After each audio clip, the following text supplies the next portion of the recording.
Assalamualaikum warahmatullahi wabarakatuh. Alhamdulillah wassalatu wassalamu ala Rasulillah wa ala alihi wa ashabihi wa man tabi'ahum bi ihsan ila yaumiddin, amma ba'd. Fa asma'u ahli al-bid'ah wa alqabuhum imma tarji' ila intisabi li ashkhas kal Jahmiyah nisbah al-Jahm bin Safwan وزيدية نسبة إلى زيد بن علي بن الحسين والكلابية نسبة إلى عبد الله بن كلاب والقرامية نسبة إلى محمد بن كرام والأشعرية نسبة إلى أبي الحسن الأشعري. Nama-nama dan gelar-gelar ahli bid'ah kadang-kadang dinisbatkan kepada individu-individu tertentu atau orang-orang tertentu, tokoh-tokoh mereka biasanya. Seperti Al-Jahmiyah, ini adalah nisbat kepada Al-Jahm ibn Safwan, pencetus paham Jahmiyah. Az-Zaidiyah nisbah kepada Zaid bin Ali bin Al-Husain. Al-Kullabiyah nisbah kepada Abdullah bin Kullab. Al-Qarramiyah nisbah kepada Muhammad bin Karram. Asy'ariyah nisbah kepada Abul Hasan al-Asy'ari. Jadi nama-nama ahli bid'ah itu biasanya rujukannya adalah kepada pendirinya atau tokoh-tokoh yang ada di dalam kelompok tersebut. Ya. Dan ini tentunya tidak mewakili Islam. Coba bayangkan, Al-Ansar dan Muhajirin adalah sebutan yang mulia. Sepakat bahwasanya ini adalah suatu sebutan dan nama yang mulia. Allah Subhanahu wa taala sebut nama ini di dalam Al-Qur'an. Tapi nama ini tidak mewakili Islam. Ketika terjadi satu peristiwa di mana ada seorang Muhajirin tanpa sengaja memukul seorang Ansar, maka orang Muhajirin ini berseru, "Ya lal muhajirin, hai orang-orang muhajirin, tolong aku." Si Ansar juga berseru, "Ya lal ansar, hai orang-orang Ansar, bantu aku." Maka sampailah peristiwa ini atau berita ini kepada Rasulullah sallallahu alaihi wasallam. Maka beliau marah dan mengatakan kepada mereka, "Ada'wal jahiliyah wa ana baina adhurikum, da'uha fa innaha muntinah." Apakah masih ada seruan-seruan jahiliyah sementara aku berada di tengah-tengah kalian? Tinggalkanlah seruan-seruan seperti itu, karena itu adalah seruan yang muntinah, yang buruk, yang kotor. Coba bayangkan, ini adalah seruan kepada suatu nama yang mulia, yaitu Muhajirin dan Ansar. Ketika itu dijadikan sebagai ajang untuk berwala dan bara, untuk bermusuhan, ya, untuk menunjukkan loyalitas, ya. Maka Rasulullah sallallahu alaihi wasallam menegur mereka dan melarang mereka dari perbuatan itu. Bagaimana pula dengan sebutan-sebutan yang tidak ada sangkut pautnya dengan Islam? Ya. Maka kalau kita mau mengetahui satu kelompok, ya, bagaimana penyimpangannya, coba lihat dari nama yang mereka gunakan untuk kelompok mereka. Ya. Apa yang mereka gunakan sebagai acuan bagi nama-nama yang mereka gunakan. Itu kita akan nampak, akan muncul nanti di tengah-tengah kita dakwah-dakwah yang bermacam-macam. Ada yang menyebut kelompok mereka kelompok ABC, kan begitu ya. Kelompok ini dan kelompok itu, yang tidak mengacu kepada satu nas Al-Quran dan hadis. Yang kedua, ya, tidak mengacu kepada Islam secara keseluruhan, ya. Tapi nama-nama itu memecah belah. Nama-nama itu memecah belah, ya, memecah belah kaum muslimin, mengotak-ngotakkan kaum muslimin. Maka berhati-hati terhadap kelompok-kelompok seperti ini. Demikian ikhwan fillah, azani Allah wa iyyakum jami'an. Dan kadang-kadang mereka menisbatkan kelompok mereka kepada pendirinya, ya, atau kepada pemikiran yang ada di situ, ya. Wa imma ila alqabin mustaqqah min asli bid'ihim, atau nama tersebut dinisbatkan kepada gelar-gelar yang diambil dari pokok bid'ah mereka. Ya, seperti misalnya Ar-Rafidhah itu diambil dari lirafdihim Zaid bin Ali, karena mereka menolak, ya, menolak itu Rafad itu menolak, ya, Zaid bin Ali. Atau lirafdihim Imamatus Syaikhain, atau karena mereka menolak kekhalifahan Abu Bakar dan Umar. Kelompok Nawasib, An-Nasibah, ya, linasbihim al-ada li ahli bait, karena mereka menancapkan permusuhan, ya, terhadap siapa? Terhadap ahli bait. Al-Qadariyah, disebut Al-Qadariyah karena mereka membicarakan tentang qadar, mereka menolak takdir. Ya, mereka menolak takdir. Dikatakan kelompok Sufiyah, dikatakan bahwasanya karena mereka mengenakan pakaian yang berasal atau terbuat dari suf, yaitu wal. Ya, ini masih diperselisihkan dari mana diambil kata Sufiyah ini. Ada yang mengatakan dari Ahlus Suffah. Nah, ini tidak benar karena secara bahasa itu berbeda. Ya, yang tepat adalah karena mereka mengenakan pakaian yang terbuat dari kain wol yang kasar untuk menunjukkan kezuhudan mereka dan jauhnya mereka dari dunia. Ya, wal batiniyah, disebut batiniyah karena mereka, ya, menolak nas-nas yang memiliki makna lahir, ya, atau lizamihim anna lin nusus zahiran wa batinan. Mereka mengklaim bahwa nas itu ada makna zahir dan ada makna batin. Lalu mereka menolak makna lahir dan mengambil makna-makna batin. Ya, nah demikian. Wal murji'ah, dikatakan murji'ah li irja'ihim al-a'mal an musammal iman, karena mereka mengeluarkan, ya, amalan dari rangkaian iman, dari iman. Nah demikian. Jadi kadang-kadang, ya, nama-nama yang mereka gunakan itu mengacu kepada bid'ah yang mereka lakukan.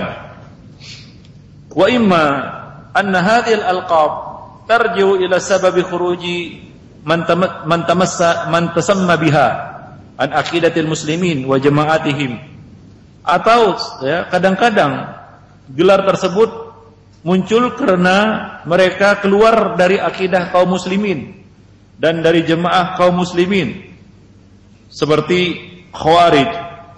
Kenapa disebut Khawarij? Li khurujihim ala amiril mu'minin Ali bin Abi Thalib, karena mereka membangkang, ya, keluar dari ketaatan kepada Amirul Mukminin Ali bin Abi Thalib. Ya, Al-Mu'tazilah, dikatakan Mu'tazilah li'tizali ra'isihim Wasil bin Atha Majlis Al-Hasan Al-Basri. Ya, karena ia memisahkan diri dari Majlis Al-Hasan Al-Basri, ia meninggalkan ulama. Ini sebab, ya, tersesatnya Wasil bin Atha. Ya, dia meninggalkan ulama ahlu sunnah pada saat itu, yaitu Al-Hasanul Basri. Jadi hati-hati ikhwan fiddin. Ya, siapa saja yang berusaha untuk menjauhkan umat ini dari ulama, ini boleh jadi, ya, orang sesat yang ingin menyesatkan orang lain. Dalun mudil. Ya, sebagaimana Wasil bin Atha menjadi orang yang dal mudil, orang yang sesat dan menyesatkan ketika dia keluar dari majelis Al-Hasanul Basri, keluar meninggalkan para ulama. Maka muncul sekarang, ya, orang-orang yang ingin menjauhkan para pemuda khususnya dari para ulama, ya, supaya pemuda-pemuda ini menjadi santapan ahli bid'ah itu, hingga terjadilah, ya, kita katakan apa yang terjadi. Ya, coba lihat, ya, kasus-kasus yang merebak di tengah-tengah kaum muslimin, ya, seperti bom-bom bunuh diri yang dimanfaatkan dari pelakunya ada para pemuda. Ya, ketika pemuda-pemuda ini tidak dapat bimbingan dari para ulama, maka syaitan dengan leluasa menjadikan mereka apa saja sesuai dengan keinginan syaitan. Ikhwan fillah, azani Allah wa iyyakum jami'an. Karena kebenaran itu ada alamatnya, ada tandanya, dan salah satu tanda kebenaran adalah ulama-ulama yang Allah Subhanahu wa taala jadikan sebagaimana dalam hadis, ya yahmilu hadzal ilma min kulli khalafin uduluhu yanfauna minhu tahrifal ghalin wa ittihal al-mubtilin wa ta'wil al-jahilin. Ilmu ini akan dibawa, ya, dari generasi ke generasi berikutnya oleh siapa? Orang-orang yang adil. Maksudnya siapa di sini? Para ulama ahli ilmu. Apa tugas mereka? Yanfauna minhu tahrifal ghalin. Mereka menolak setiap tahrif, penyimpangan dari orang-orang yang melewati batas, pemalsuan ahli batil dan takwilnya orang-orang jahil. Nah, lalu bagaimana apabila umat ini dijauhkan dari ulamanya? Umat ini dijauhkan dari ulamanya. Nah, ini merupakan salah satu sebab ya tersesatnya ya pemimpin Mu'tazilah ini, yaitu Wasil bin Atha. Syekh Bakar Abu Zaid mengatakan di dalam kitab Hukmul Intima ilal Firaq wal Ahzab wal Jama'at al-Islamiyah. Beliau mengatakan, "Lamma hasalat tilkal firaq muntasibah ilal Islam munshaqqa anil umudil faqri lil muslimin, zaharat alqabuhum asy-syar'iyyah al-mumayyizah li jama'atil muslimin li nafyil firaq." Beliau mengatakan ketika muncul kelompok-kelompok yang menisbatkan diri mereka kepada Islam. Setiap kelompok, bahkan Syiah, mengatakan kami kaum muslimin, ya. Padahal mereka bertentangan dengan pokok-pokok pemikiran kaum muslimin, usul-usul Islam. Maka ya, muncullah nama-nama khusus yang syar'i bagi jamaatul muslimin sebagai bentuk penafian dan penolakan terhadap kelompok-kelompok tersebut dan bid'ah-bid'ah yang mereka buat. Ya, nama-nama tersebut ditetapkan dengan syariat atau berdasarkan dalil-dalil syar'i. Ya, seperti misalnya al-jamaah, ahlus sunnah wal jamaah, al-firqatul najiyah dan at-taifatul al-mansurah, atau karena berpegangnya mereka dengan sunnah-sunnah untuk melawan ahli bid'ah, ya, untuk melawan amama ahli bid'ah, untuk melawan ahli bid'ah. Walihada hasala lahumur rabit bis sadril awal. Maka dari itu, ya, beliau mengatakan di sini muncullah keterikatan mereka dengan generasi pertama. Ya, generasi pertama umat ini yaitu para sahabat. Ya, dan merekalah yang disebut sebagai salaf as-saleh, ahlul hadis, ahlul athar, ahlus sunnah wal jamaah. Nah, siapa saja yang menyandang gelar ini atau nama ini, maka dia harus menunjukkan buktinya, pembuktian, karena pengakuan semata tidak bisa diterima. Oleh sebab itulah kelompok-kelompok yang memang benar-benar bid'ah, dia enggan menggunakan nama-nama ini. Ya, dia enggan menggunakan nama-nama ini atau menjauhinya, seperti salaf sekarang. Kalau ahlu sunnah, ini adalah suatu sebutan yang sudah ya kita katakan tergambar di benak sebagian kaum muslimin bahwa kalau disebut ahlus sunnah wal jamaah adalah asy'ariyah atau al-maturidiyah. Ya, padahal ya sebenarnya tidak. Ya, al-asy'ariyah dan al-maturidiyah bukan termasuk ahlus sunnah. Walaupun dikatakan mereka adalah kelompok bid'ah yang paling dekat dengan ahlus sunnah, tapi mereka berada di luar lingkaran ahlus sunnah.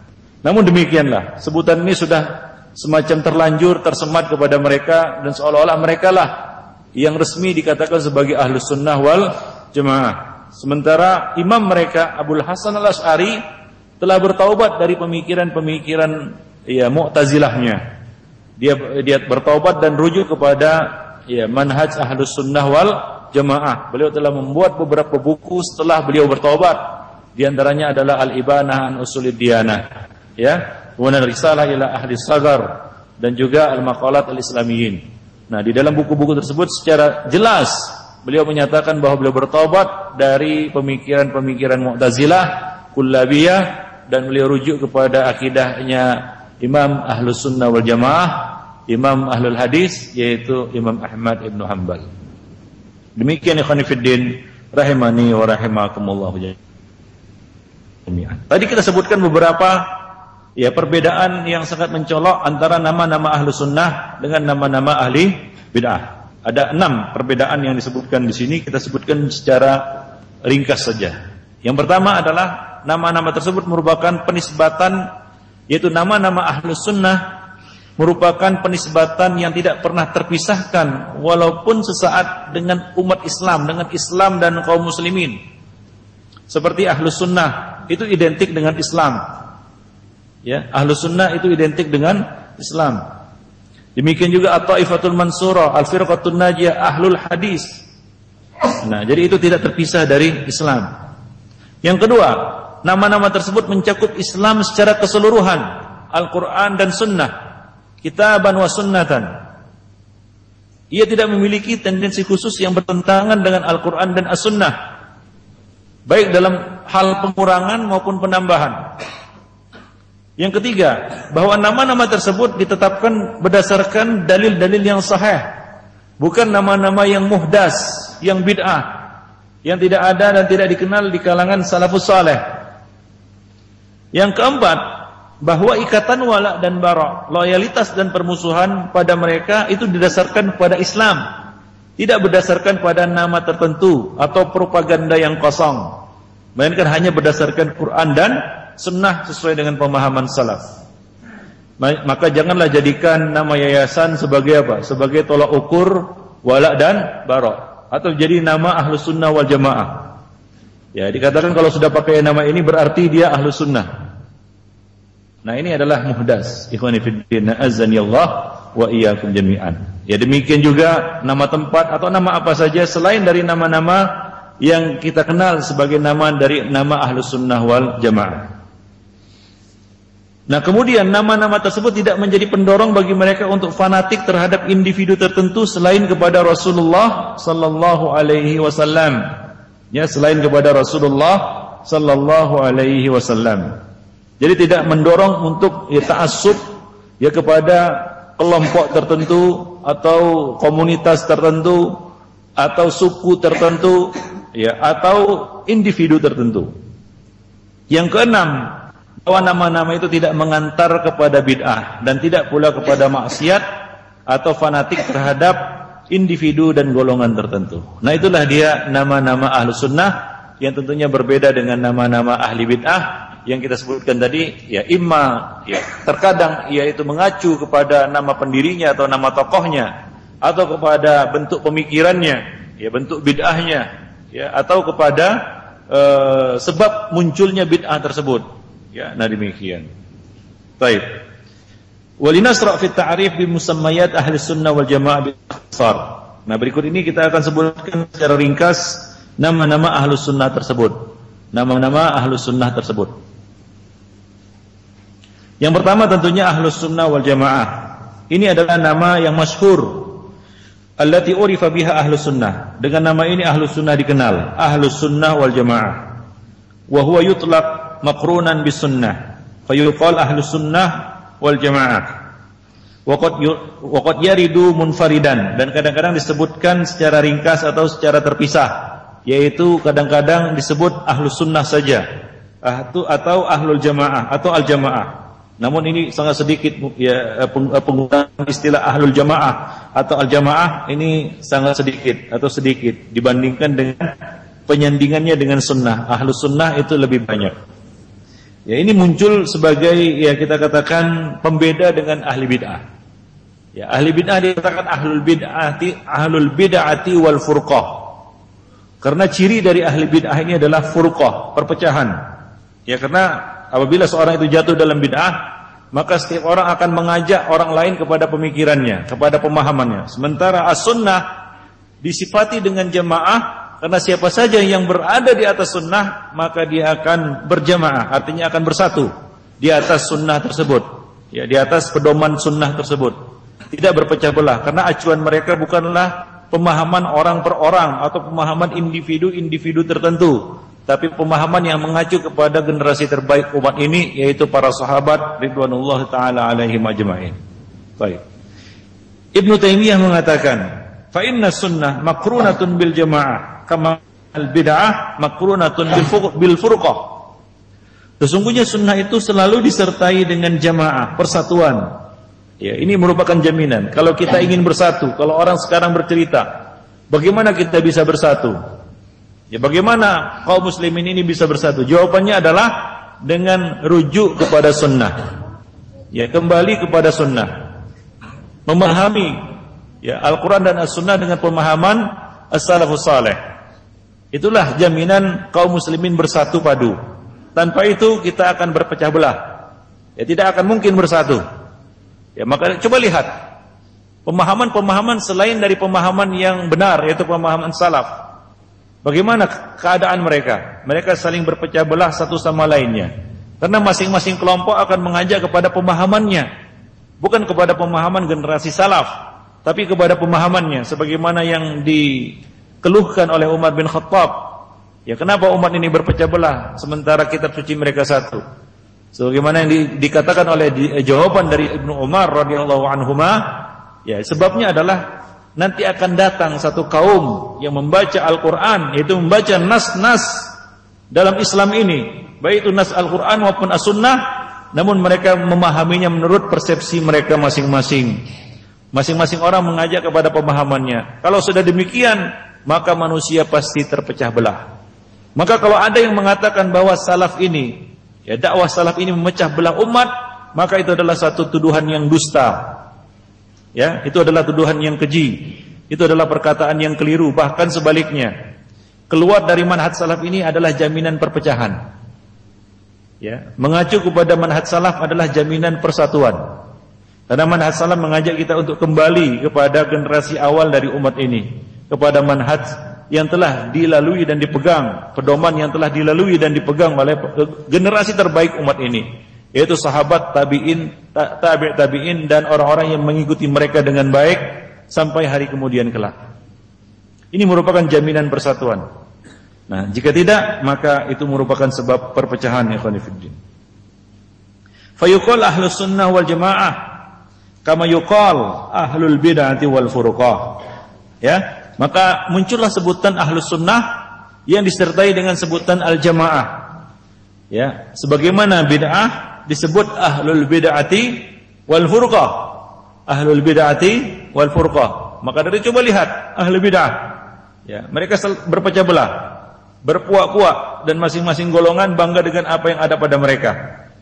Ya, Khawarij terpecah belah menjadi beberapa golongan, beberapa sekte. Demikian juga Syiah, ya, Murji'ah, Qadariyah, dan semua ya kelompok-kelompok bid'ah tersebut berpecah belah, ya, menjadi beberapa puak dan golongan. Demikian. Wa min asbabi tasmiyatihim bihadzal ism. Dan di antara sebab munculnya nama ini adalah, yaitu nama Ahlus Sunnah wal Jamaah, annahum qad tamayyazu bimizataini. Mereka azimataini, mereka memiliki dua keistimewaan yang sangat agung. Keistimewaan yang pertama adalah al-ula tamassukuhum bisunnatir Rasul sallallahu alaihi wasallam hatta saru ahlaha. Mereka memegang teguh sunnah-sunnah Rasulullah sallallahu alaihi wasallam hingga mereka menjadi ahlus sunnah, orang yang paling paham tentang sunnah, mengerti mana yang sahih dan dhaif, mengerti apa maksud dan makna kandungan yang terdapat dalam hadis tersebut, yaitu memahami hadis baik riwayatan maupun dirayatan, baik dari sisi sahih atau tidaknya maupun pemahaman yang benar tentang hadis tersebut. Ya, mereka menguasainya, mereka ahli di dalam masalah itu, maka disebut mereka ahlus sunnah. Bikhilafi sa'iri al-firaq, berbeda dengan kelompok-kelompok yang lainnya, fahiya tatamassak bi ara'iha wa ahwa'iha.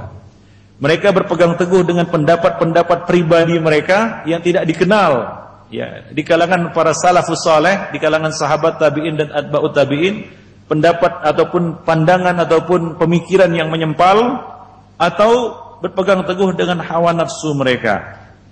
Wa aqwalin qadatiha, atau pendapat-pendapat, perkataan-perkataan pemimpin-pemimpin mereka. Fahiya la tunsabu ila sunnah, mereka tidaklah dinisbatkan kepada sunnah, ya. Wa innama tunsabu ila bid'ah, namun mereka dinisbatkan kepada bid'ahnya, ya. Mereka dinisbatkan kepada kebid'ahannya, atau kepada imam-imam mereka, atau kepada perbuatan mereka seperti yang kita telah sebutkan sebelumnya. Al-mizatus tsaniyah, keistimewaan kedua yang mereka miliki adalah annahum ahlul jamaah, bahwa mereka adalah orang yang bersatu padu, persatuan.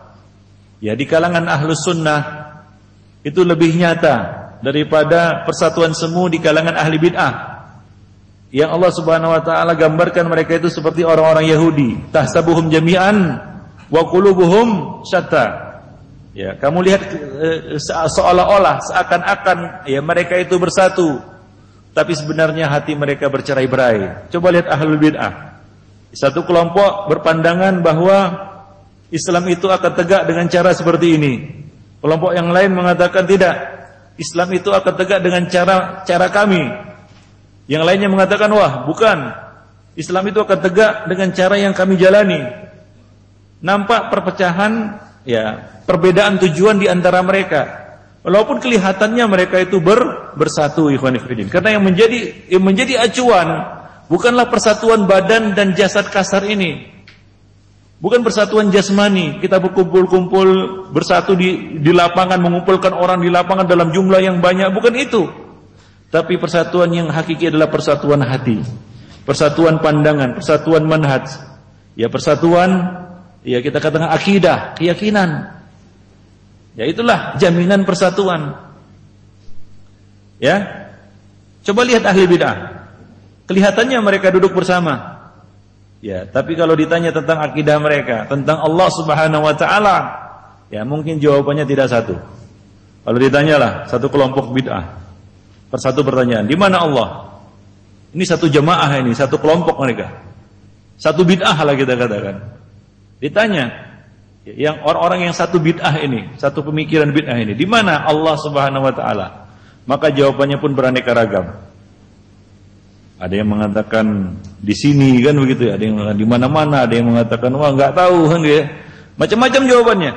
Ya. Nah demikian ikhwan fillah. Ini menunjukkan bahwa ya hati mereka tidak satu. Ya, akidah mereka, kepercayaan mereka tidak satu. Ya. Bagaimana mereka bersatu tentang Allah yang mereka sembah, yang mereka ibadahi, yang mana ketika mereka salat mereka menghadap Allah yang satu, bukan yang berbilang-bilang. Tapi ketika ditanya di mana Allah, macam-macam jawabannya. Ya, nah demikian ikhwan fillah. Ya, berbeda dengan ahlu as-sunnah, as-salafiyun, as-salaf, ahlul hadis. Mereka satu aqidah, satu manhaj, satu pandangan.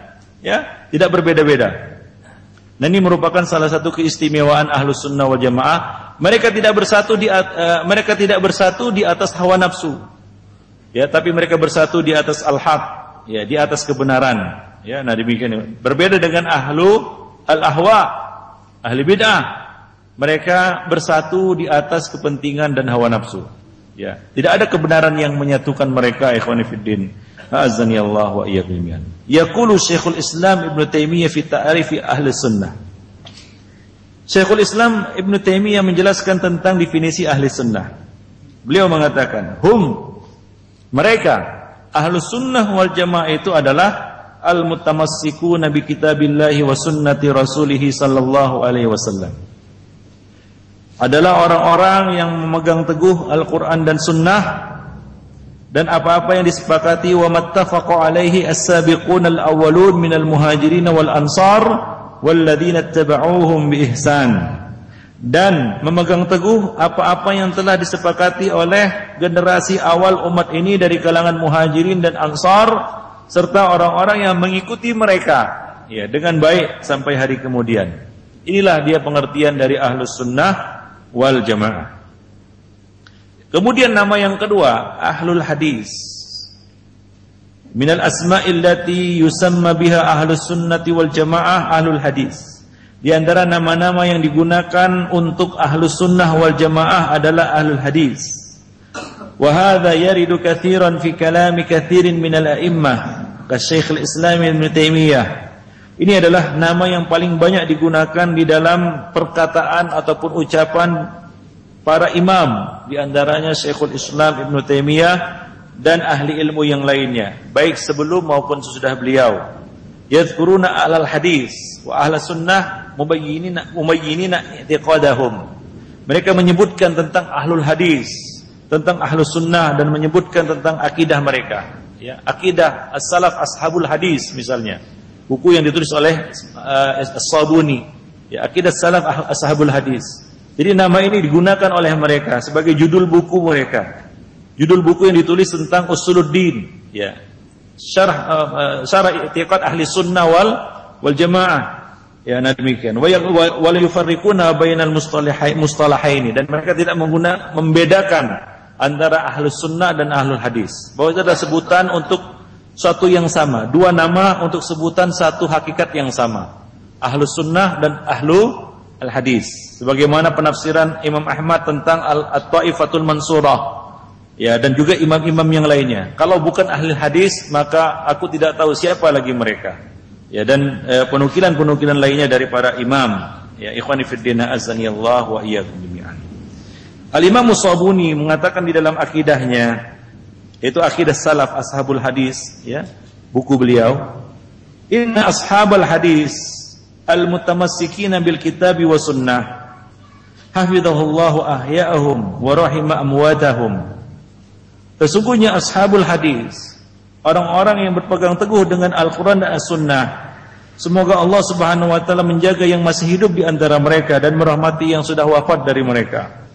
Yashhaduna lillahi bil wahdaniyah wa lirrasuli sallallahu alaihi wasallam bir risalah wan nubuwah. Mereka bersaksi, ya, mereka membuat persaksian, bersaksi bagi Allah subhanahu wa ta'ala al-wahdaniyah, menyaksikan ataupun bersaksi atas keesaan Allah subhanahu wa ta'ala at-tauhid, dan juga bersaksi atas risalah dan kenabian Muhammad sallallahu alaihi wasallam. Nah, merekalah ashabul hadis. Ila ayyakul, hingga beliau mengatakan, waqad a'adallahu ahlus sunnah min at-tahrif wat takyif wat tashbih wa manna alaihim bit ta'rif wat tafhim. Beliau mengatakan, sungguh Allah subhanahu wa ta'ala telah melindungi, a'adallahu ahlus sunnati minat tahrif. Allah subhanahu wa ta'ala telah melindungi ahlus sunnah dari tahrif. Tahrif adalah menyelewengkan, ya, ayat-ayat Allah subhanahu wa ta'ala, khususnya ayat-ayat berkaitan dengan sifat-sifat Allah subhanahu wa ta'ala, ya, baik itu tahrif lafzi maupun tahrif maknawi. Tahrif ada dua macam. Ada tahrif lafzi, ya, penyelewengan dalam bentuk lafal, diselewengkan lafalnya, seperti takwilnya, ya, orang-orang Mu'attilah dan Jahmiyah. Ketika membaca Ar-Rahmanu 'alal arsy istawa, mereka katakan istaula, bukan istawa tapi istaula. Ini tahrif lafzi. Ya, atau mereka mengatakan wa kallamallahu Musa taklima. Mereka rubah menjadi wa kallamallaha Musa taklima. Ini adalah tahrif lafzi.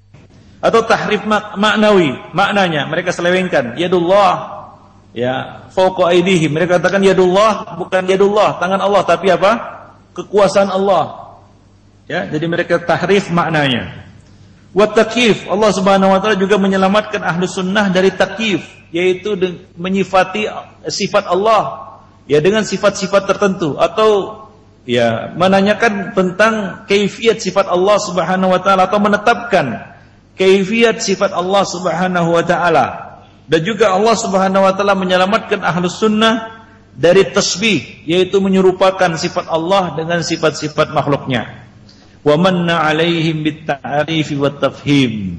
Dan Allah Subhanahu wa taala memberi anugerah kepada ahlus sunnah, ya, berupa ilmu pengetahuan dan pemahaman yang benar. Ikhwani fiddin, azani Allah wa jami'an. Wa yaqulu Syekhul Islam Ibnu Taimiyah. Ibnu Taimiyah mengatakan di dalam kitabnya, yaitu Dar'ut Ta'arudil Aqli wan Naqli, madhhabus salaf ahlul hadis was sunnah wal jamaah. Jadi beliau menyatukan istilah as-salaf ahlul hadis, as-sunnah wal jamaah. Ini adalah satu hakikat yang tidak berbeda satu sama lainnya. Fal muradu bi ahlul hadis fi kutubi aqaidis salaf hum ahlus sunnah. Beliau mengatakan, jadi yang dimaksud dengan ahlul hadis dalam buku-buku akidah salaf adalah ahlu as-sunnah. Ibnu Taimiyah mengatakan, nahnu la na'ni bi ahlil hadis al-muqtasirina ala sama'ihi. Yang kami maksud dengan ahlul hadis bukanlah hanya orang-orang yang meriwayatkan hadis atau menulis hadis atau menyampaikan hadis, bal na'ni bihim. Namun yang kami maksud adalah kullu man kana ahaqqu bihifdhihi wa ma'rifati wa fahmihi zahiran wa batinan. Tapi yang kami maksud adalah setiap orang yang paling benar dalam menjaganya, dalam mengetahuinya, mengilmuinya, memahaminya baik secara lahir maupun batin, dan mengikutinya lahir dan batin. Nah, demikian. Wa kadzalika ahlul Qur'an. Jadi ahli hadis adalah sebutan bagi orang-orang yang menjaga sunnah Nabi sallallahu alaihi wasallam dari segala penyimpangan-penyimpangan, pemalsuan-pemalsuan yang dibuat-buat ataupun yang disisipkan ke dalamnya. Dan jasa mereka sangat besar bagi umat ini, ahlul hadis. Mereka lah yang menjaga, yang membela hadis-hadis Nabi sallallahu alaihi wasallam dari pemalsuan-pemalsuan. Coba bayangkan, ya, ketika kaum zindik merajalela dengan membuat banyak sekali hadis-hadis palsu dan maudhu, hingga nyaris tidak bisa dibedakan antara hadis nabawi syarif dengan hadis maudhu, ya, maka muncullah ahlul hadis membela, menyalin hadis-hadis Nabi, meriwayatkannya, menjaganya, ya, menyusun buku-buku berkaitan dengan itu. Jadi jasa mereka bagi umat ini sangat besar. Maka dari itu Al-Imam Abu Hatim Ar-Razi mengatakan, jika ada orang yang mencela al-hadis, maka ketahuilah bahwasanya dia adalah zindik. Sesungguhnya dia ingin menjarah, artinya dia ingin menjelek-jelekkan saksi-saksi kita. Siapa saksi-saksi kita? Para perawi al-hadis, ya. Nah, ada satu peristiwa ikhwan fillah di mana seorang zindik, Abdul Karim bin Abdul Auja, ia memalsu hadis sampai 4.000 buah hadis, 4.000 hadis yang dia palsu, hingga ini berujung kepada eksekusi mati, hukuman mati atasnya. Ya, ketika dia hendak dieksekusi, dia mengaku bahwa dia telah memalsu 4.000 hadis. Dia halalkan yang haram, dia haramkan yang halal. 4.000, bayangkan. Itu sama dengan satu hadis Sahih Bukhari tanpa pengulangan. Jumlah hadis Sahih Bukhari tanpa pengulangan 4.000. Jadi sama dengan buku Sahih Bukhari semuanya maudhu. Yang halal jadi haram, yang haram jadi halal. 4.000, bayangkan. Itu baru satu zindik. Bagaimana zindik-zindik yang lainnya? Ya, nah demikian. Nah ini ketahuan oleh ahlul hadis. Ya, apa yang dibuatnya ini. Akhirnya dia dihukum mati. Nah dulu orang-orang seperti ini dihukum mati. Nah sekarang mungkin dikasih majelis dia, bukan dihukum mati. Nah demikian ikhwan fillah, azani Allah wa iyyakum jami'an. 4.000 hadis dia bolak-balikkan, yang halal jadi haram, yang haram jadi halal. Coba bayangkan apabila 4.000 hadis ini tersebar di kalangan kaum muslimin, apa jadinya? Mungkin Islam yang kita kenal sekarang bukan seperti Islam yang pernah dijalani oleh Nabi dan para sahabat. Mengapa? Karena yang halal jadi haram, yang haram jadi halal. Nah, siapakah yang membersihkan hadis-hadis Nabi dari riwayat-riwayat palsu dan maudhu seperti ini? Ahlul hadis. Nah, ini menjelang Ramadan bermunculan berbagai macam hadis-hadis palsu. Ya seperti misalnya, ya, Jibril datang kepada Nabi, ini baru ditanyakan kepada saya. Jibril datang kepada Nabi dan menyebutkan 3 perkara dan Jibril mengamininya. Ya, yaitu barang siapa yang datang padanya bulan Ramadan, dia tidak minta maaf kepada orang tuanya, tidak bermaaf-maafan kepada kaum muslimin. Ya, ada 3 itu, dan maka ya Ramadannya atau puasanya tertolak atau tidak diterima. Ya, tidak ada Ramadan baginya. Nah, ini hadis enggak ada seperti ini. Ini hadis tidak ada asal usulnya. Tapi itu tersebar di kalangan kaum muslimin dan diyakini sebagai hadis yang sahih. Coba lihat ikhwan fillah, azani Allah jami'an. Demikian juga pembagian Ramadan menjadi 3 bagian. Ya, awalnya rahmah, tengahnya maghfirah, bagian akhirnya apa? Pembebasan dari api neraka. Ini juga hadis yang dhaif ataupun hadis yang palsu, lemah. Nah, siapakah yang berjasa bagi kaum muslimin membersihkan hadis-hadis Nabi ini dari riwayat-riwayat yang palsu, dari riwayat-riwayat yang tidak ada asal usulnya ini? Siapa yang berjasa? Tentunya ahli al-hadis. Nah, mereka lah ahlus sunnah wal jamaah. Kemudian ahlul athar, al-athariyah atau ahlul athar. Wa hadzal ism yutliquhu katsirun min ahli ilmi wa yuriduna bihi ahlus sunnati wal hadis. Nama ini juga dipakai oleh banyak ahli ilmu, dan maksud mereka adalah ahlul hadis atau ahlus sunnah, sebagaimana yang dikatakan oleh Ibnu Abi Hatim Ar-Razi.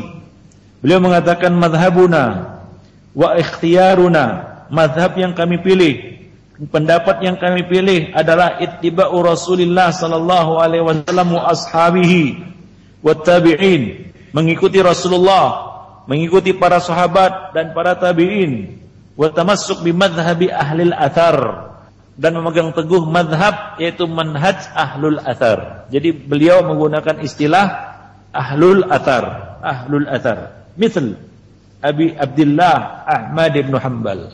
Seperti contoh ahlul athar itu adalah Imam Ahmad, Abu Abdullah Ahmad ibn Hanbal. Nah demikian ikhwan fillah, a'azzani Allah wa iyyakum jami'an. Wa qala fi mawdi'in akhar, di tempat yang lain beliau mengatakan, wa alamatu ahlil bid'ah, di antara tanda-tanda alamat-alamat ahli bid'ah adalah al-waqi'ah fi ahlil athar, adalah mencela ahli athar, ahlul athar. Dan ciri kaum zindik, beliau mengatakan wa alamatuz zanadiqah tasmiyatuhum ahlus sunnati hasyawiyah. Mereka menjuluki ahlus sunnah sebagai kaum hasyawiyah. Hasyawiyah adalah kaum yang kaku dan kasar. Ya, kaum terbelakang dikatakan hasyawiyah, yang hanya melihat kepada zahir, tidak memandang batin ataupun apa yang terselip atau tersembunyi. Ya, wa alamatul qadariyah, di antara tanda-tanda qadariyah adalah tasmiyatuhum ahlal athari mujbirah. Tanda-tanda ciri-ciri qadariyah adalah menjuluki ahlul athar sebagai al-mujbirah, jabariyah. Dan ciri murji'ah menjuluki ahli sunnah sebagai mukhalifah atau nuqsaniyah. Dan ciri rafidah menjuluki ahli sunnah sebagai an-nasibah. Ya, jadi mereka di sini ya Ibnu Abi Hatim Ar-Razi menggunakan istilah ahlul athar yang bermakna sebagai ahlus sunnah atau ahlul hadis. Jadi nama ini atau sebutan ini waridun, artinya dipakai dan digunakan oleh ulama-ulama ahlu sunnah wal jamaah. Warada dzalika fi kalami katsirin minal a'immah, dan istilah ini banyak ditemukan dalam perkataan mayoritas ataupun kebanyakan ulama-ulama imam-imam ahlu sunnah seperti Abu Nasr As-Sajzi, Ibnu Taimiyah, As-Safarini dan lain-lainnya dari kalangan ahli ilmu. Jadi ahlul athar itu muradifun lil ahlul hadis, sama maksudnya dengan ahlul hadis. Kemudian makna ahlul athar kama yaqulu As-Safarini, ahlul athar itu sendiri maknanya adalah alladzina innama ya'khuduna aqidatahum minal ma'thur anillah fi kitabihi wa fi sunnati an-nabi sallallahu alaihi wasallam aw ma thabata wa sahha anis salafis salih minas sahabatil kiram wat tabi'ina lahum al-fakham. Ahlul athar itu sendiri maknanya adalah orang-orang yang mengambil akidah mereka dari al-ma'thur, dari yang diwarisi, ya, yang dinukil, diriwayatkan dari Allah Subhanahu wa taala di dalam kitabnya dan di dalam sunnah nabinya, atau yang sahih dari as-salafus salih, baik itu dari kalangan sahabat, tabi'in atau atba'ut tabi'in. Nah, dengan demikian dia muradifun, ya, sama dengan ahlus sunnah, ya. Nah demikian. Kemudian al-firqatun najiyah. Nah ini berdasarkan hadis Nabi SAW, ya, hadis iftiraqul ummah sebagaimana yang telah kita sebutkan tadi. Demikian juga at-taifatul mansurah. Ini juga diambil dari hadis Nabi SAW tentang satu golongan yang tetap senantiasa mendapatkan pertolongan dari Allah Subhanahu wa taala. La tazalu taifatun min ummati zahirina 'alal haqqi hatta ya'tiyahum amrullah wa hum zahirun. Nah, at-taifatul mansurah di sini sebagaimana tafsiran yang kita sebutkan tadi, ya, dari para salaf, ya, dari para ulama ataupun imam yang meriwayatkan hadis ini seperti At-Tirmidzi, Bukhari dan lain-lainnya, mereka sepakat bahwa penafsiran at-taifatul mansurah di sini adalah ahlul hadis. Kemudian yang keenam, as-salafiyah dan salafiyun. Ini adalah nama yang sekarang ini populer. Ada yang suka, ada yang enggak suka. Ada yang benci, ada yang menjauhinya, ada yang memusuhinya, bahkan ya ada yang alergi, anti, Ya, kalau disebut salaf, wah, pokoknya anti sekali. Dan ada yang mengidentikannya dengan hal-hal yang negatif. Ya seperti ya dikatakan ini salafi, wah ini berarti wahabi. Salafi sama dengan wahabi. Wahabi sama dengan orang-orang yang haus darah, kan begitu ya. Yang menyempal dari kaum muslimin, mazhab kelima, ya dan seterusnya. Baik. Nah ini disebabkan karena ketidaktahuan mereka tentang istilah salaf ini. Jadi as-salaf, as-salafiyah, as-salafiyun ini adalah nisbat kepada salaf. Dan salaf itu sendiri secara bahasa merupakan jam'u salif.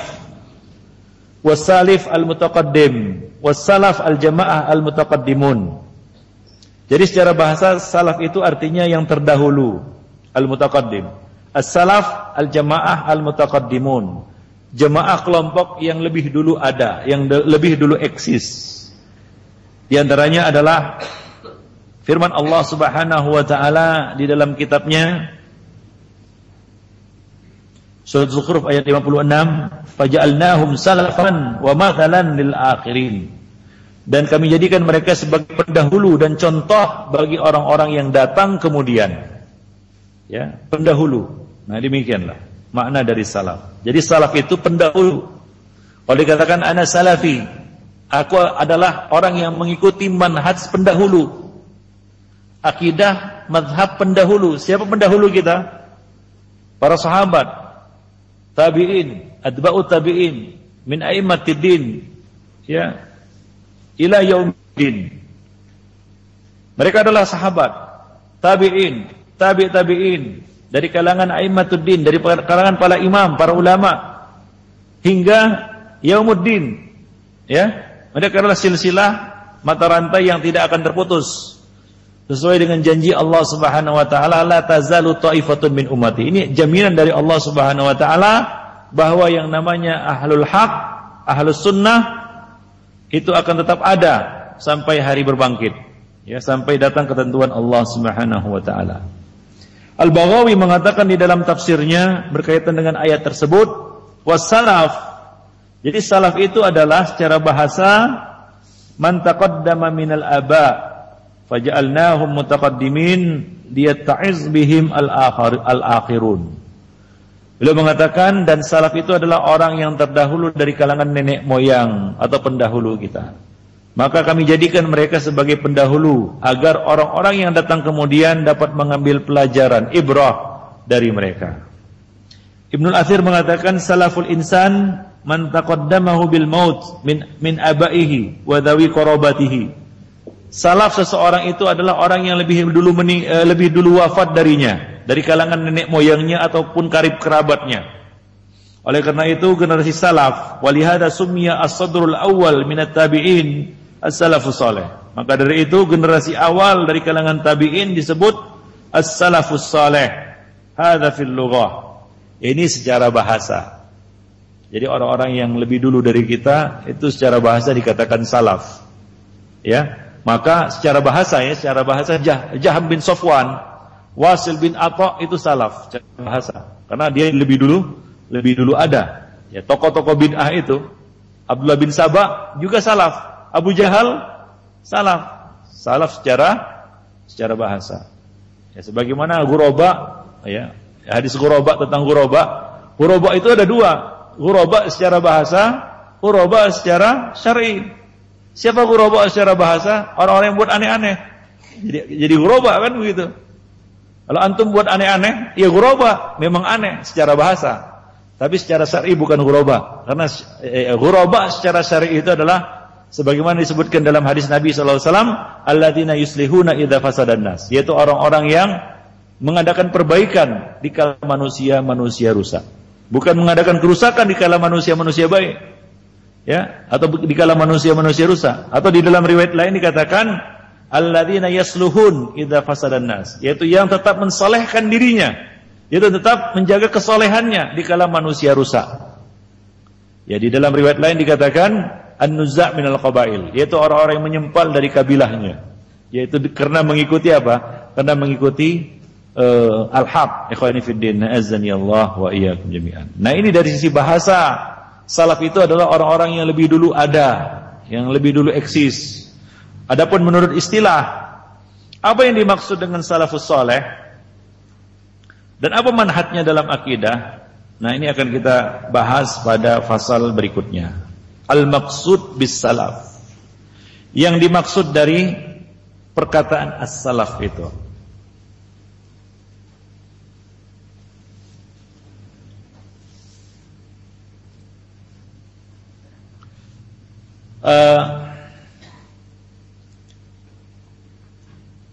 Kata salaf secara etimologi ya, kita langsung saja, kita tidak terpaku kepada buku, jadi kita langsung jelaskan apa itu salaf. Ya, kata salaf secara etimologi yaitu secara bahasa itu bermakna orang yang lebih dulu ada, ya, yang lebih dulu muncul. Nah, demikian. Ibnu Mandur mengatakan salaf juga berarti nenek moyang, kerabat yang lebih tua atau yang lebih banyak memiliki keutamaan dan yang telah mendahuluimu. Oleh karena itu generasi pertama dari kalangan tabi'in disebut as-salafus saleh. Ya. Nah, Rasulullah sallallahu alaihi wasallam pernah juga menggunakan kata-kata ini, istilah ini. Ya, seperti misalnya beliau pernah bersabda kepada putri beliau Fatimah radhiyallahu anha dengan menggunakan makna ini. Beliau mengatakan fa innahu ni'mas salafu ana laki. Sesungguhnya sebaik-baik salaf bagimu, pendahulumu adalah aku. Demikian juga diriwayatkan dari Nabi sallallahu alaihi wasallam bahwa beliau juga pernah bersabda kepada putrinya Zainab radhiyallahu anha yang sedang sekarat, ilhaqi bi salafinas salih Utsman bin Maz'un. Susullah salafus salih kita, pendahulu kita yang saleh, yaitu Utsman bin Maz'un, yaitu sahabat Nabi yang lebih dulu wafat. Ya, kemudian Nabi berkata kepada putrinya ya yang sedang sekarat, ya, yaitu ilhaqi bi salafinas salih Utsman bin Maz'un. Susullah salaf saleh kita, yaitu Utsman bin Maz'un. Itu secara bahasa, yaitu orang yang lebih dulu ada dari kita, yang mendahului kita atau yang lebih dulu wafat dari kita. Adapun salaf secara terminologi atau secara istilahi adalah satu sifat yang secara mutlak dikhususkan untuk para sahabat, para tabi'in, tabi'in dan yang mengikuti jejak mereka. Al-Qalshani mengatakan salafus saleh adalah generasi pertama yang memiliki keilmuan yang dalam dan mengikuti petunjuk Rasulullah sallallahu alaihi wasallam serta menjaga sunnah beliau. Allah Subhanahu wa taala telah memilih mereka untuk menyertai nabinya dan menegakkan agamanya. Dan Allah Subhanahu wa taala telah meridhai mereka sebagai pemimpin umat ini. Mereka adalah generasi yang benar-benar melakukan jihad fi sabilillah dan menghabiskan usia dengan memberikan nasihat dan manfaat kepada umat ini serta mengorbankan diri untuk mendapatkan keridhaan dari Allah Subhanahu wa taala. Allah Subhanahu wa taala telah memuji mereka dan mengabadikannya dalam Al-Qur'an. Allah Subhanahu wa taala berfirman, Muhammadur Rasulullah walladzina ma'ahu asyidda'u 'alal kuffar ruhama'u bainahum. Muhammad itu adalah utusan Allah dan orang-orang yang bersama beliau. Siapa? Para sahabat keras terhadap orang-orang kafir tetapi berkasih sayang sesama mereka.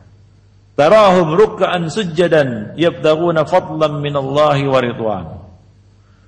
Kamu lihat mereka itu ruku' dan sujud mencari karunia dan keridhaan Allah Subhanahu wa taala. Demikian juga firman Allah Subhanahu wa taala, lil fuqara'il muhajirin alladzina ukhriju min diyarihim wa amwalihim yabtaghuna fadlan minallahi wa ridwana wa yansuruna Allah wa rasulah ulaika humus shadiqun. Juga ya bagi para fuqara yang berhijrah, yang diusir dari kampung halaman, dari harta benda mereka karena mencari karunia dari Allah Subhanahu wa taala dan keridhaannya, dan mereka menolong Allah dan Rasulnya, mereka itulah orang-orang yang benar.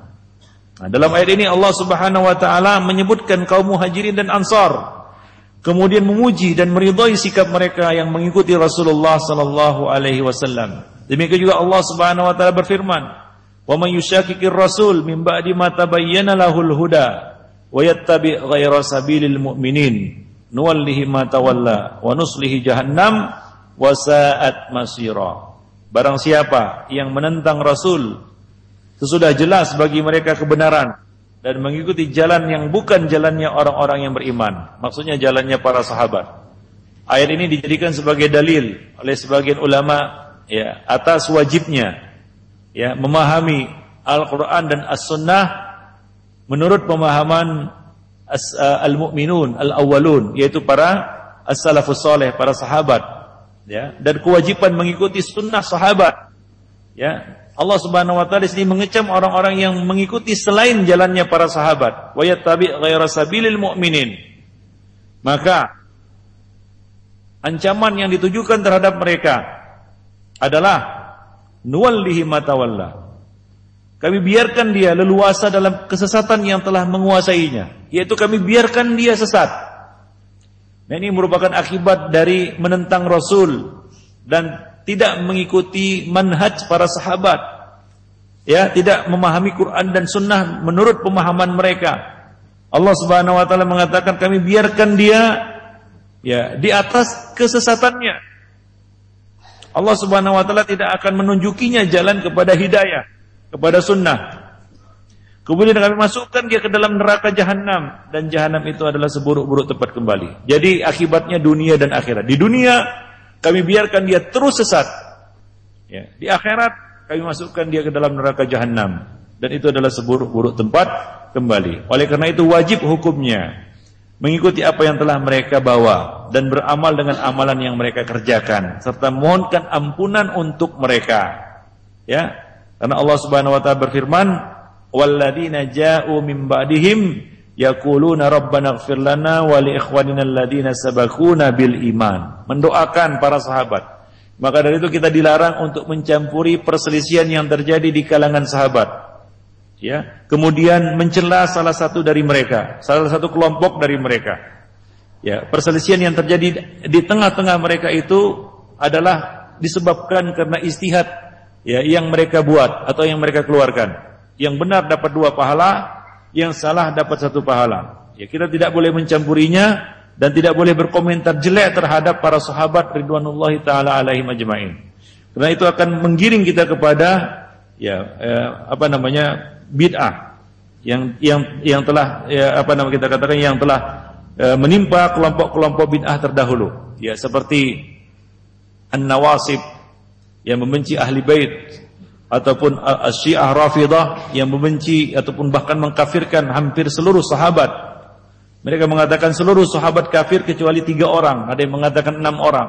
Ini adalah akibat mereka mencampuri perselisihan yang terjadi di kalangan sahabat. Maka kita harus menahan diri dan tidak mencampuri ya perbedaan pendapat yang terjadi di kalangan mereka. Kita mendoakan mereka ya, memohonkan ampunan untuk mereka, karena itulah yang diperintahkan oleh Allah Subhanahu wa taala di dalam kitabnya. Kemudian juga Al-Imam Al-Ghazali ketika mendefinisikan kalimat salaf, beliau mengatakan yang dimaksud dengan madhab salaf adalah madhab as-sahabat dan tabi'in.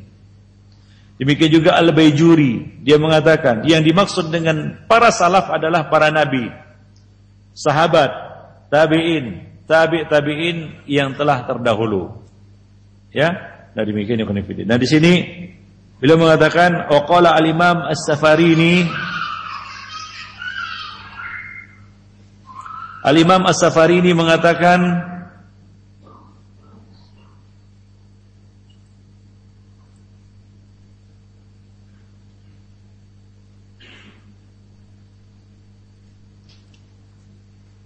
al-muradu min madhhabis salaf, yang dimaksud dengan manhaj salaf adalah ma kana alaihi sahabatul kiram wa a'yanut tabi'in lahum bi ihsan wa atba'uhum wa aimatud din mimman suhida lahum bil imamah.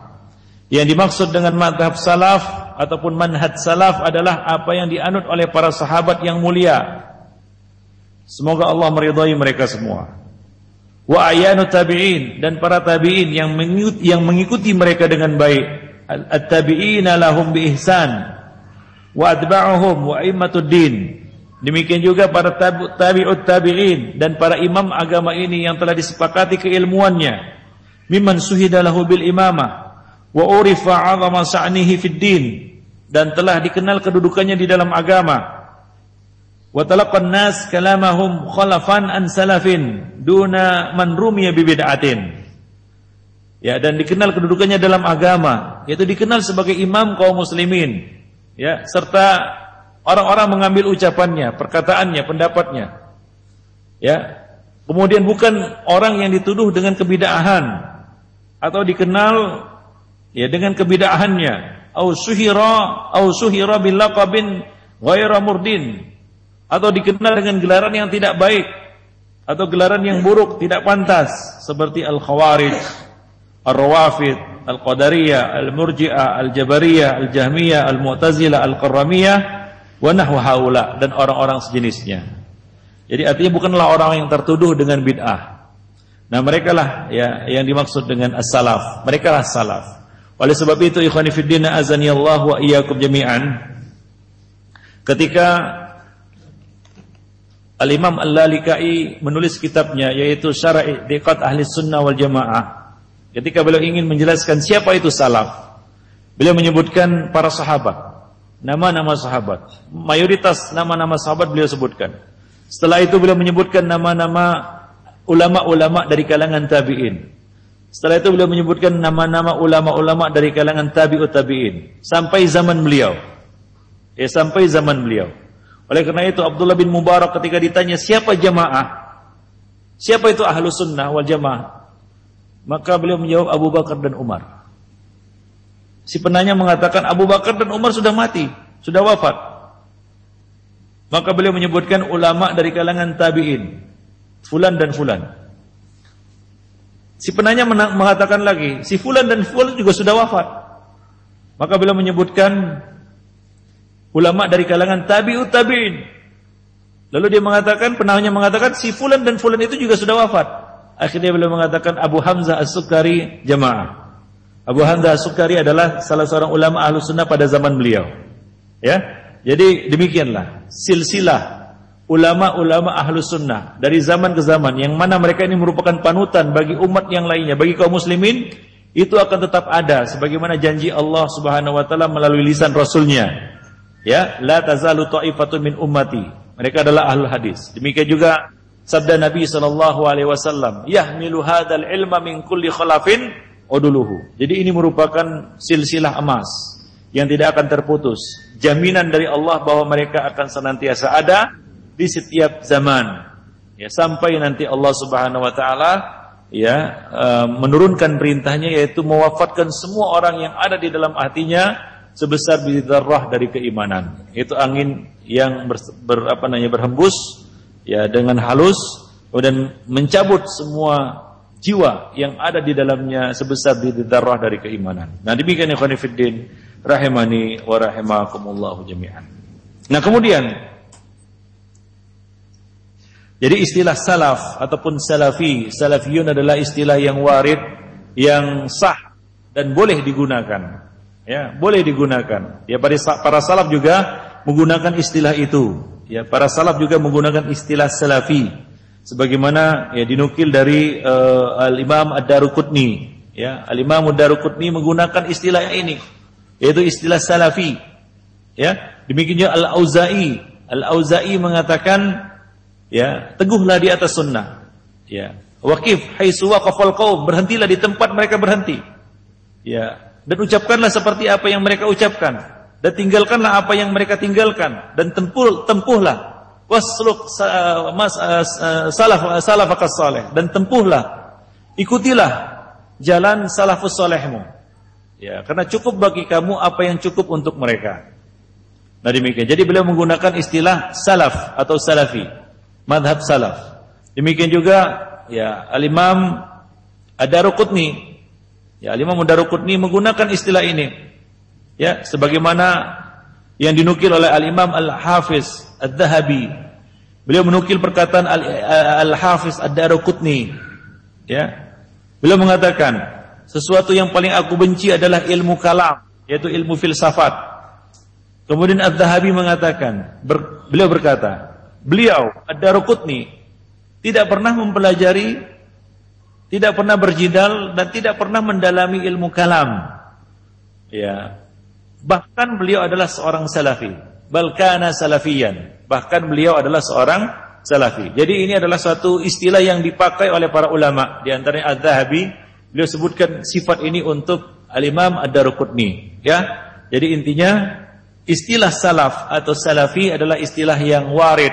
Ada ada contohnya, ada salafnya. Ya, bahwa ini adalah istilah yang digunakan oleh para ulama kita terdahulu. Di antaranya adalah Al-Imam Az-Zahabi sebagaimana kita sebutkan tadi. Ya, beliau menggunakan istilah salafi ini. Ya, nah demikian. Jadi tidak ada alasan bagi kita untuk menghindarinya ataupun menjauhinya ataupun bahkan apalagi ya membencinya, ya ikhwani fiddin. Azani Allah wa iyyakum jami'an. Oleh karena itu, izharu madhab salaf wa bayanu mauqifi min ahli bidah, ini merupakan satu kewajiban, menegakkan madhab salaf dan menjelaskan sikap mereka terhadap ahli bid'ah. Ikhwani fiddin, perlu diketahui bahwa termasuk di antara perkara ataupun manhaj ahlus sunnah wal jamaah, termasuk perkara manhaj adalah mauqif terhadap ahli bid'ah. Ya, mauqif terhadap ahli bid'ah. Bagaimana kita menolak dan membantah ahli bid'ah, bersikap terhadap ahli bid'ah, ini merupakan satu perkara manhaji atau perkara akidah yang harus dimiliki oleh seorang salafi atau seorang ahlu sunnah. Ya, tanpa itu tidak akan tegak dia berdiri di atas sunnah. Karena Nabi SAW ketika menjelaskan kepada kita agar berpegang teguh dengan sunnahnya dan sunnah khulafaur rasyidin, memerintahkan kepada kita untuk berpegang teguh dengannya dan menggigitnya dengan gigi geraham kita, beliau melanjutkan. Beliau tidak berhenti di situ, tapi melanjutkan, wa iyyakum wa muhdatsatil umur. Hati-hatilah kamu terhadap perkara yang diada-adakan, karena setiap perkara yang diada-adakan itu adalah bid'ah. Ya, maka tidak akan sempurna keberadaan seseorang di atas sunnah, di atas manhaj salaf ini hingga dia menjauhi segala macam bentuk bid'ah. Maka dikatakan tadi oleh Imam Ahmad di dalam kitab Ussulus Sunnah, poin yang pertama, beliau mengatakan Ussulus Sunnah indana, ya, pokok-pokok sunnah menurut kami, menurut ulama Ahlus Sunnah wal Jamaah adalah atamassuk bima kana alaihi ashabun Nabi sallallahu alaihi wasallam. Memegang teguh pedoman yang telah dipegang oleh sahabat-sahabat Nabi sallallahu alaihi wasallam. Ya, kemudian mengamalkannya, memegang teguhnya, wa tarkul bid'ah, dan meninggalkan bid'ah. Jadi memegang sunnah ini tidak akan sempurna tanpa meninggalkan bid'ah tersebut. Karena ada suatu hal yang tidak akan bisa bertemu antara sunnah dengan al-bid'ah, ikhwani fiddin. Ya, maka Syekh Rabi' bin Hadi al-Madkhali mengatakan bahwa termasuk di antara bab akidah yang terpenting, di antara pokok manhaj salafus saleh, pokok manhaj salafi adalah mauqif terhadap ahlu al-bidah. Bagaimana kita bermauqif, bersikap terhadap kelompok-kelompok bidah yang ada itu. Nah, demikian ya khonifuddin. Baik. Kalau kita lihat tadi perkataan Imam Ahmad, beliau mengatakan ya usulus sunnah itu adalah berpegang teguh dengan pedoman sahabat-sahabat Nabi. Ya. Bertamassuk biha, ya, memegang teguh pedoman sahabat-sahabat Nabi dan meninggalkan bid'ah. Ya. Di sini Imam Ahmad tidak menyebutkan Quran dan Sunnah, tapi langsung menyebutkan berpegang teguh dengan pedoman sahabat-sahabat Nabi. Apa hikmahnya di sini? Apa hikmahnya? Al-Imam Ahmad tidak menyebutkan Quran dan hadis. Padahal kita tahu bahwasanya pedoman umat Islam itu Quran dan hadis. Tapi beliau langsung menyebutkan pedoman sahabat Nabi, berpegang teguh dengan pedoman sahabat Nabi. Apakah Imam Ahmad lupa bahwasanya pedoman umat Islam itu Quran dan hadis? Tapi di buku Sunnah menjelaskan tentang sunnah, poin pertama beliau menyebutkan berpegang teguh dengan pedoman sahabat-sahabat Nabi. Tidak ada di situ beliau menyinggung tentang Quran dan Sunnah. Apa jawabannya kira-kira?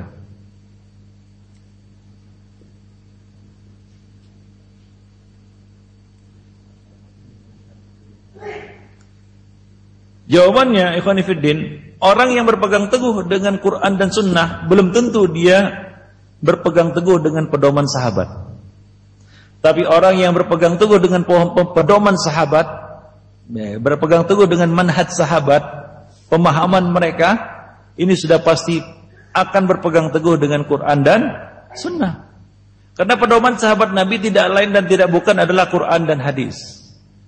Maka untuk membedakan dengan ahli bid'ah, karena ahli bid'ah akan mengatakan pedoman kami adalah Quran dan hadis. Untuk membedakan dengan mereka, Imam Ahmad mengatakan pedoman Ahlus Sunnah adalah berpegang teguh dengan apa? Maka alaihi ashabun Nabi sallallahu alaihi wasallam. Ini yang tidak akan dinyatakan oleh ahli bid'ah. Tidak akan dinyatakan oleh mereka. Ahli bid'ah akan menghindari ini karena mereka tidak berada di atas akidah, di atas pedoman para sahabat Nabi. Maka Imam Ahmad langsung menyebutkan ini untuk memisahkan diri, untuk membedakan antara Ahlus Sunnah yang hakiki dengan orang-orang yang hanya mengaku Ahlus Sunnah atau dengan ahli bid'ah. Sama dengan masalah tauhid. Tauhid antara tauhid uluhiyah dan tauhid rububiyah. Ketika kita menafsirkan la ilaha illallah, kemana kita tafsirkan? Apakah ke tauhid rububiyah ataukah ke tauhid uluhiyah? Kepada makna apa kita bawakan? La ilaha illallah. Uluhiyah atau rububiyah? Uluhiyah. Mengapa? Kita artikan la ma'budu bihaqqin illallah. Itulah dia tauhid uluhiyah. Tidak ada yang berhak disembah selain Allah Subhanahu wa taala. Sebab orang-orang yang telah bertauhid uluhiyah ini berarti dia telah bertauhid rububiyah. Ya, belum tentu orang yang bertauhid rububiyah dia bertauhid uluhiyah. Nah demikian pula lah di sini Imam Ahmad menyebutkan berpegang teguh dengan pedoman sahabat, pedoman salaf, manhaj salaf, ya pemahaman salaf. Ya, tidak lagi menyebutkan apa Quran dan hadis untuk memisahkan diri, untuk membedakan diri dengan apa? Dengan ahli bid'ah yang juga mengatakan kami berpedoman kepada Quran dan hadis. Tapi mereka tidak akan menyatakan Quran dan hadis dengan pemahaman salaf. Nah demikianlah ikhwani fiddin, azanillahu wa iyyakum jami'an. Baik, maka dari itu ya beliau sini mengatakan, Imam Ahmad mengatakan tamassuk bima kana alai ashabin nabi ashabi Rasulillah sallallahu alaihi wasallam wal iqtida'u bihim, meneladani mereka, wa tarkul bid'ah, dan meninggalkan bid'ah. Nah, di sini ada perkataan yang masyhur dari Imam Ibnu Taimiyah rahimahullah, ya.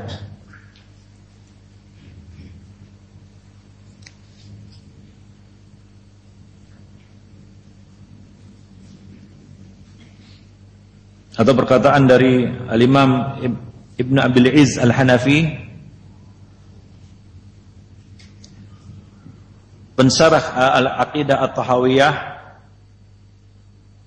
beliau mengatakan waqad ahbabtu an asraha salikan tariqas salaf ibaratihim wa ansaj ala minwalihim mutataffilan alaihim la'alli andamu fi silqihim wa adkhulu fi idadihim. Beliau mengatakan, ini ada perkataan yang sangat baik dari Imam Ibnu Abil Izz Al-Hanafi yang mensyarah kitab Aqidah At-Tahawiyah. Beliau mengatakan sungguh aku sangat antusias untuk mensyarahnya, yaitu mensyarah Aqidah At-Tahawiyah ini,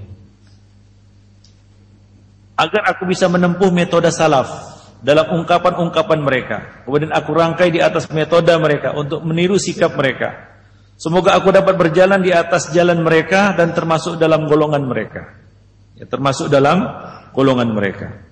Jadi di sini dia nyatakan bahwasanya dia ingin mengikuti tariqus salaf di dalam ibarah-ibarah mereka. Demikian juga Ibnu Katsir, ya, di dalam tafsirnya tentang firman Allah Subhanahu wa taala, "Tsumma stawa 'alal 'arsy." Beliau mengatakan, "Falin nasi fi hadza maqalatun katsirah jiddan." Manusia di dalam bab ini, di dalam penafsiran ayat ini sangat banyak sekali pendapat-pendapat di dalamnya.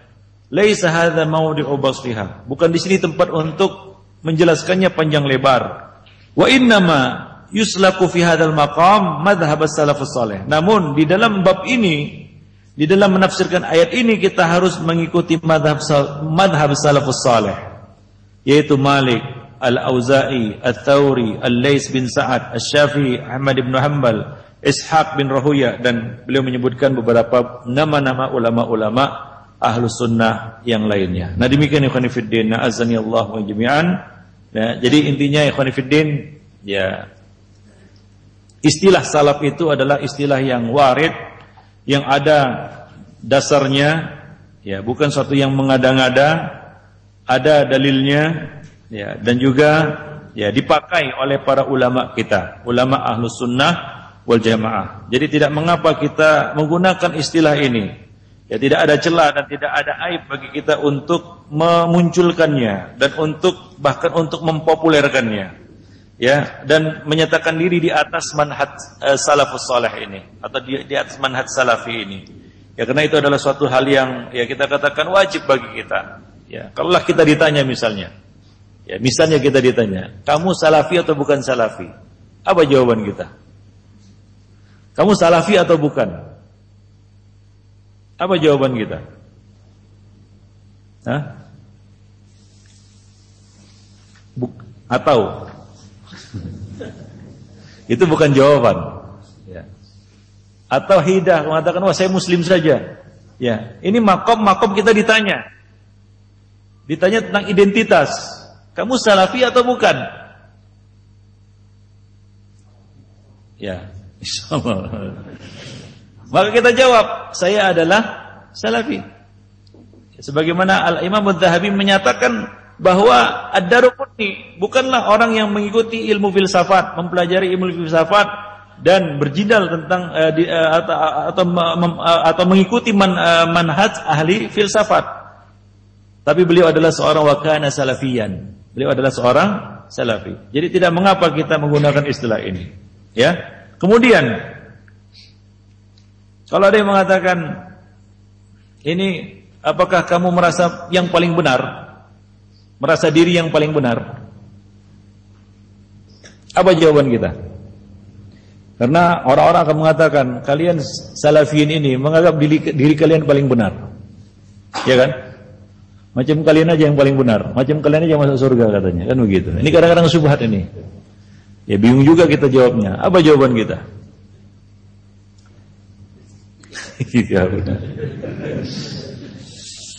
Kita jawab manhaj salaf pasti yang paling benar. Pasti. Gak ada kebenaran melainkan pada manhaj salaf. Itu harus kita nyatakan. Tapi diri saya bukan yang paling benar. Diri ya, pribadi. Paham? Bisa dibedakan. Saya tidak mengaku yang saya paling benar, tidak. Tapi manhaj salaf yang saya ikuti dan mudah-mudahan saya termasuk di dalamnya adalah yang paling benar. Ya, kadang-kadang orang nggak bisa membedakan. Dia mengira kita yang mengaku paling benar. Tidak. Manhaj salaf ini yang paling benar. Dan kita berusaha untuk mengikutinya dan mengajak orang untuk mengikuti manhaj ini. Ya, nah demikian. Ikhwani fiddin, azani Allah wa iyyakum jami'an. Nah, itu mungkin jawaban-jawaban terhadap beberapa lontaran-lontaran ataupun kita katakan syubhat-syubhat yang dilontarkan oleh sebagian orang ya untuk menggoyahkan ya pendirian kita terhadap di atas manhaj ini. Nah, demikianlah ikhwan fillah, ya mudah-mudahan ada manfaatnya bagi kita semua. Ya, untuk selanjutnya ada baiknya kita lanjutkan dengan tanya jawab. Mungkin banyak sekali pertanyaan yang perlu diajukan. Ya kita persilahkan ya bagi yang ingin bertanya. Siapakah yang memberi nama-nama kelompok ahli bid'ah seperti Asy'ariyah, Kullabiyah dan lain-lainnya? Apakah Ahlus Sunnah atau mereka sendiri yang memberi nama-nama tersebut? Ya, minimal mereka meridai dan merestui nama-nama itu dan tidak ada pengingkaran dari mereka terhadap nama-nama itu. Ya. Adapun siapa yang pertama kali mencetus nama-nama itu, wallahu a'lam, tidak ada keterangan sejarahnya. Tapi yang jelas tidak ada riwayat mereka mengingkari penyebutan atau penggunaan nama-nama itu. Mereka meridhoinya dan tidak ada pengingkaran dari mereka. Tidak ada satu riwayat pun dari mereka yang mengingkari penamaan ini, penyebutan nama-nama ini. Ya, adapun ya siapakah yang pertama kali yang memberi nama ini, wallahu a'lam, siapa yang mencetusnya. Tapi jelas mereka tidak mengingkari nama-nama ini. Tidak ada satu pengikut Jahmiyah yang mengingkari nama Jahmiyah. ataupun nama-nama yang lainnya, nama-nama bid'ah yang lainnya. Syiah sampai sekarang ada orang Syiah kami nggak setuju itu dengan nama itu, nggak ada. Mereka puas dan mereka ridho dengan nama tersebut. Terkadang orang awam bingung membedakan perbedaan antara ahlus sunnah dengan ahli bid'ah karena ahlu bid'ah juga menggunakan kitab-kitab ahlus sunnah. Bagaimana menjelaskannya? Ikhwani fiddin azani Allah wa iyyakum jami'an. Menggunakan nama, menggunakan kitab, menggunakan atribut. Ini bukanlah tidaklah menjelaskan hakikat. Ya, belum mewakili. Boleh jadi orang itu menggunakan buku-buku yang kita gunakan, tapi tidak mengamalkan isinya. Boleh jadi dia mendengarkan ceramah-ceramah kita atau memakai ataupun menyiarkannya, tapi tidak mengikutinya. Tidak mengikutinya. Ya? Ya, apa bedanya dengan ya kita katakan orang-orang orientalis, ya sebagian orang-orang kita katakan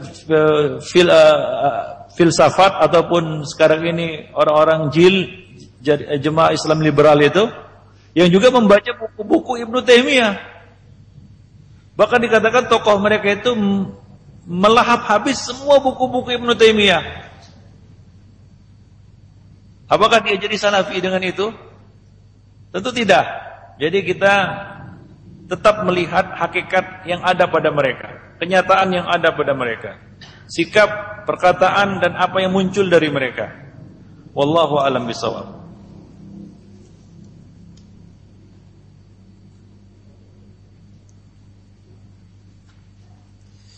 Tidak lantas karena dia menyetel ceramahnya Ustadz Salafi lalu jadi Salafi, kan begitu ya? Ya belum tentu. Ya boleh jadi dia cuma menyetel aja. Ya ibarat dulu orang Cina itu ada yang sangat ngefan dengan Zainuddin MZ. Suka kali dia dengarnya. Ya kalau udah Zainuddin MZ ceramah, itu datang juga dia. Walaupun dalam masjid itu orang Cina. Kenapa? Wah, saya suka kali dengarkan Zainuddin MZ ini katanya. Jadi Islam dia. Jadi Muslim dia.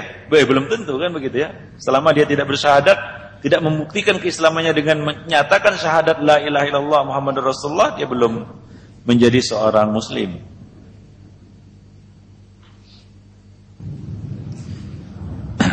Ya, saya salah satu anggota dalam suatu lembaga dakwah yang menggunakan sistem tarbiyah atau Ikhwanul Muslimin.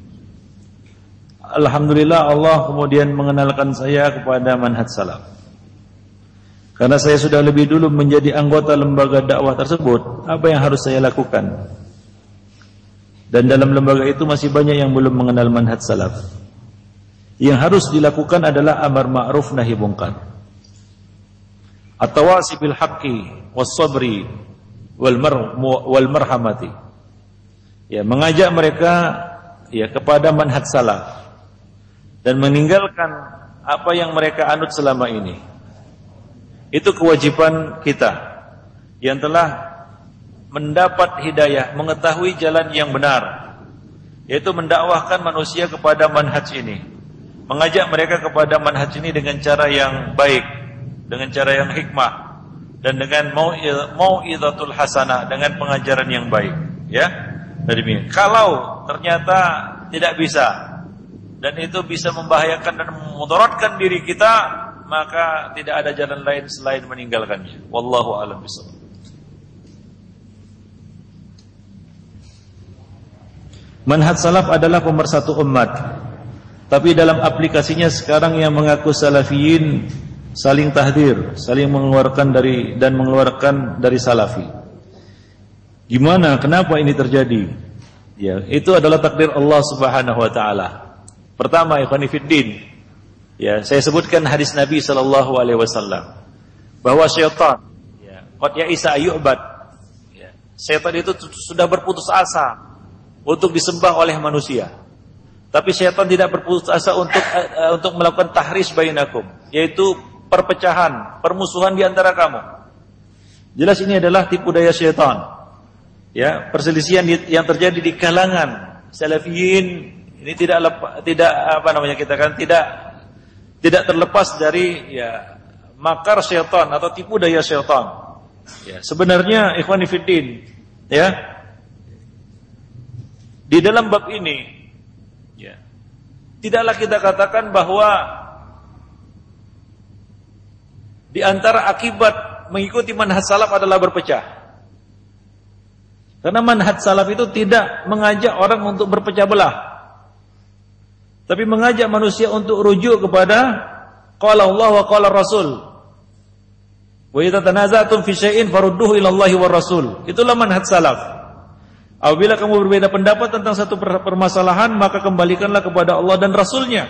Masalahnya adalah sebagian orang atau sebagian manusia yang mengaku mengikuti manhaj salaf ini tidak mau merujuk kepada Al-Quran dan As-Sunnah, tidak mau diajak kembali untuk islah dan memperbaiki kesalahan dan kembali kepada Al-Quran dan As-Sunnah. Jadi ini adalah kita katakan bukanlah akibat dari mengikuti manhaj salaf. Wah, saya tidak mau mengikuti manhaj salaf. Kenapa? Kalau ikut manhaj salaf nanti berpecah. Ya, seperti yang dia lihat di dalam di dalam fenomena yang terjadi di lapangan. Nah, kita katakan bahwa manhaj salaf tidaklah mengajak manusia untuk berpecah belah. Bahkan manhaj salaf mengajak manusia ataupun kaum muslimin untuk bersatu di atas sunnah. Hanya saja ada sebagian orang yang menyempal, dia tidak mau. Ya, nah demikian. Jadi ini adalah kesalahan mereka, bukan kesalahan dari manhaj salaf itu sendiri. Wallahu a'lam bishawab. Ada yang bertanya di sini, apa boleh kita minta bantuan pada ahli bid'ah untuk perkembangan agama Islam ini yang berupa dana untuk membangun madrasah misalnya? Ikhwani fiddin azanillahu wa iyyakum jami'an. Mengenai bantuan tentunya kita tidak meragukan lagi bahwa apabila bantuan itu bersyarat dan syarat itu adalah syarat yang batil, menyelisih Al-Quran dan As-Sunnah, maka wajib ditolak. Tapi kalau tidak bersyarat dan itu adalah uang ataupun amwal kaum muslimin, maka sebagian ulama membolehkannya. Sebagian ulama membolehkan apabila bantuan itu bantuan lepas, tidak terikat dengan syarat-syarat tertentu. Wallahu a'lam bishawab. Akan tetapi ikhwani fiddina azanillahu wa iyyakum jami'an, lebih baik adalah kita tidak terlibat ataupun tidak tersangkut dengan harta ahli bid'ah. Menjauhi harta ahli bid'ah itu adalah lebih baik, demi menjaga hati dari kecondongan kepada mereka. Al-Fudail mengatakan, dia meriwayatkan dari Ibnul Mubarak. Ibnul Mubarak berkata, "Lam ara malan amhaqu min mali sahibi bid'ah."